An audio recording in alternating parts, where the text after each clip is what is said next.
பால் கஞ்சி எப்படி பண்ணலாம் அப்படின்னு பார்க்கலாம். இதுக்கு ஒரு பானையில் தண்ணி வச்சுக்கோங்க. அது கொதித்து வந்ததுக்கப்புறமா அரிசியை கழுவிட்டு உள்ளே சேர்த்துடலாம். இதோட ஒரு 15 பல் பூண்டு சேர்த்துருக்கேன். 2 டேபிள் ஸ்பூன் சீரகம் இதோட ஆட் பண்ணிக்கலாம். இதுக்கப்புறமா 1/2 டேபிள் ஸ்பூன் வெந்தயமும் சேர்த்துக்கலாம்.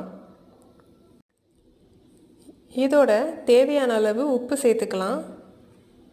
இது நல்ல குலைவாக வெந்து வரணும். அது வரைக்கும் நம்ம நல்லா வேக வச்சுக்கணும். இந்த மாதிரி நல்லா குலைஞ்சதுக்கப்புறமா முடிஞ்சால் மத்து வச்சு நல்லா மசிச்சு விட்டுக்கோங்க. ரொம்ப மசிக்க வேண்டாம், அரையும் குறையுமா மசிச்சு விட்டுக்கோங்க. அப்படி இருந்தால் நல்லாயிருக்கும்.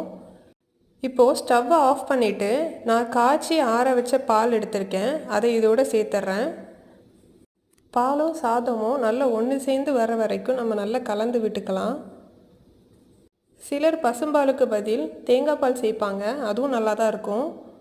இந்த பால் கஞ்சியில் சீரகம் வெந்தயம் சேர்க்கறதுனால வயிற்றுப்புண் வாய்ப்புண் இருக்கிறவங்க குடிச்சிட்டு வந்தால் சரியாகும். பாடி ஹீட் அதிகமாக இருக்கிறவங்க இதை குடிக்கிறதுனால பாடி ஹீட்டை குறைக்கிறதுக்கு இது ஹெல்ப் பண்ணும்.